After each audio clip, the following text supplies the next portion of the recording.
If you want to learn chess from scratch, or if you want to refresh your basics in a short period of time, then you are at the perfect place.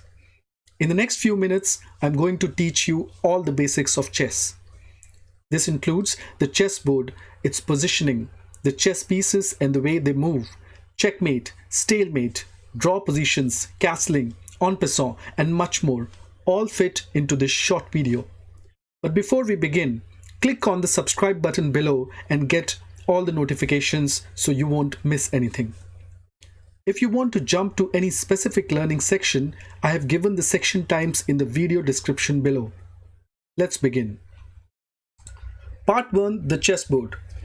There are 64 squares in a chessboard with alternate light and dark squares. There are vertical columns called files marked from A to H. Also, there are horizontal rows called ranks which are marked from 1 to 8. Each square on the board is identified by the letter of the file and the number of the rank. So let's say this square. It is identified by D4. So this square is D4. What about this square? F2. So this square is F2. What about this square? This is F7. So this is F7 square. Part 2. The chessboard position. When you start the game, each player should have the light square on your lower right corner. So both players should have the light squares on their lower right corner and dark squares on your lower left corner.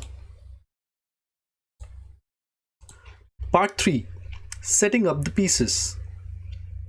This is a white pawn and this is a black pawn. Each player has 8 pawns and they occupy the second row of the board. So for player with white pieces, pawns are set up like this. And for player with black pieces, pawns are set up like this.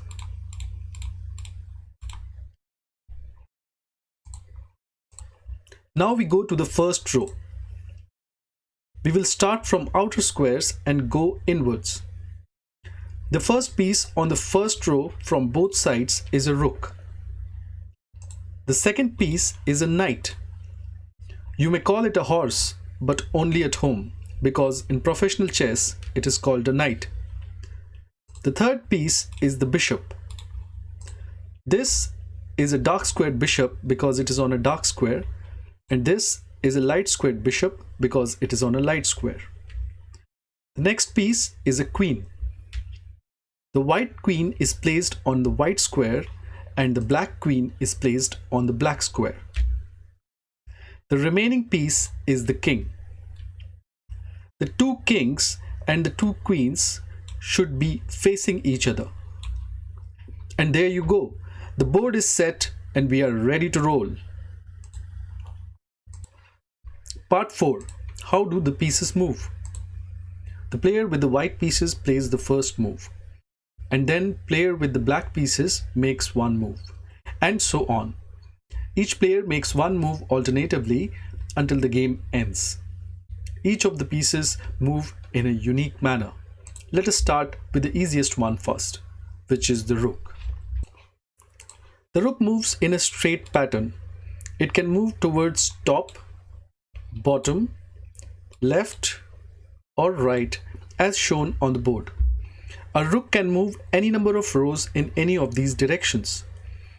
Rook can capture the first enemy piece that comes in its way. Capturing means when an enemy piece is in its way, rook can go to that square and remove that piece from the board. Now let's see how the bishops move. Bishops can move any number of squares in a diagonal manner. So it can move to any of the squares which I am showing on the board and capture the first enemy piece that comes in its way.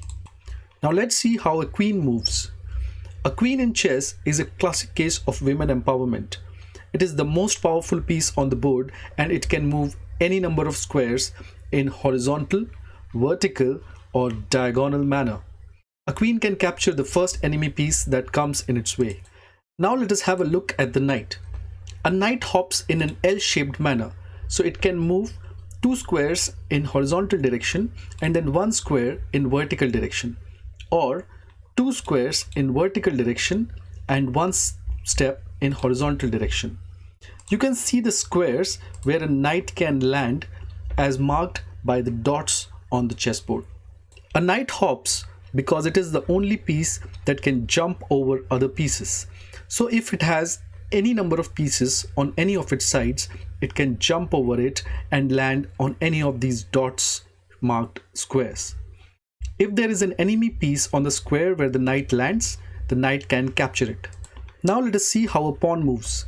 Pawns move 1 step vertically towards the opponent pieces, except when it is the first step for the pawn.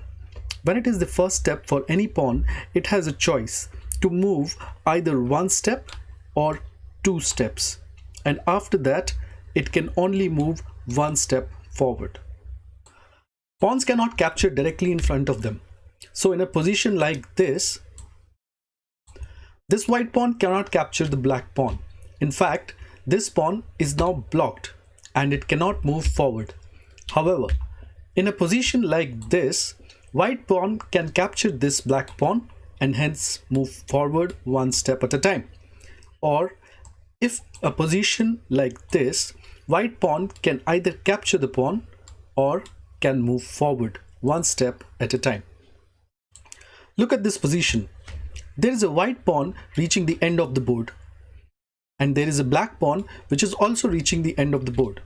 So what happens when a pawn reaches the end of their board? It is known as the pawn promotion, and when a pawn reaches the end of the board, it can be replaced with either a queen, a knight, a rook, or a bishop. The general choice is queen, as it is the most powerful piece. Now we come to the most important piece, that is the king. A king can move 1 step in any direction. The purpose of a chess game is to checkmate the king. Let us learn more about that now. Part 5. Check and checkmate. Whenever a king is attacked by an opponent piece, it is called a check. Whenever a player's king is under check, he has to protect it. The king can be protected in 3 ways.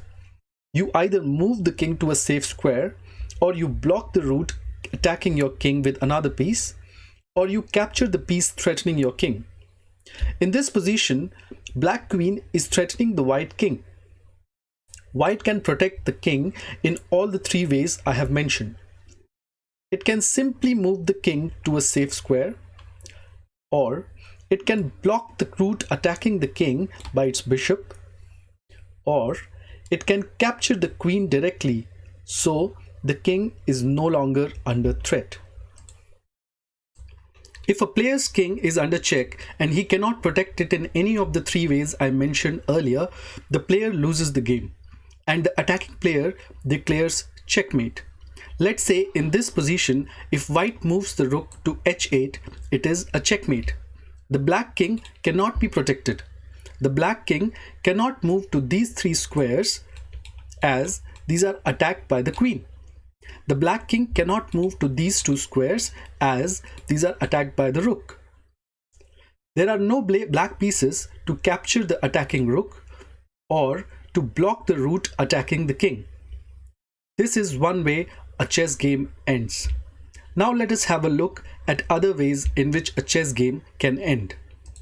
If you are liking our video, please click on subscribe button below and like button below, and also share it with your friends by clicking the share button below.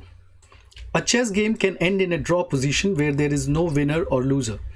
This can happen in many ways. First is the case of stalemate. If it is the player's turn to move, but there is no legal move possible and the king is not in check, then it is a stalemate and the game ends in a draw. So in this position, if white moves its king to e6, now black has no legal moves left. Its pawn is blocked and the king cannot move to any of these squares as these are attacked by the queen and the king. Black king on its own current square, it is not in check. So this is a stalemate and the game ends in a draw. The game can also be drawn by insufficient material. If it is a king versus a king and a bishop, or a king versus a king and a knight, or a king versus a king, it is a draw. It is a draw as these positions are insufficient to checkmate the opponent. A chess game can also end in a draw by threefold repetition. If the exact two moves are repeated 3 times consequently in a chess game, the game ends in a draw. Let's have a look at this position. In this position, it is white's turn to move. Black is threatening a checkmate on h2 square. So white checks the black king. Black king has only one square to move. White checks the black king again, and so on. These moves are repeated 3 times and the game ends in a draw. A chess game can also end in a draw by the 50 moves rule. If both players from any point of the game play the game for 50 moves without making any pawn movement or any capture, the game ends in a draw. Part 7. Special rules. Next we move to some special rules of chess. The first of which is called castling. It is the only rule of chess where you can move 2 pieces at the same time. There are 2 types of castling, the king's side castling and the queen's side castling. The king's side castling is done with the king and the king's side rook. In this castling, the king moves 2 squares towards the rook and the rook moves 2 squares towards the king to have a final position like this. The second is the queen's side castling. The queen's side castling is done with the king and the queen's side rook. In the queen's side castling, the king moves 2 positions towards the rook and the rook moves 3 positions towards the king to have a final position like this. Castling can happen only if 4 conditions are satisfied. You can see these conditions mentioned on the right side of the chessboard. First, it should be the first move for both the king as well as the rook. Second, there should not be any pieces between the king and the rook. Third, the king should not be in check. Fourth, you cannot castle through check, which means that any of the squares between the rook and the king should not be attacked by any of the enemy pieces. In the position shown, the black bishop is attacking the g1 square, which is between the rook and the king. So king side castling cannot happen.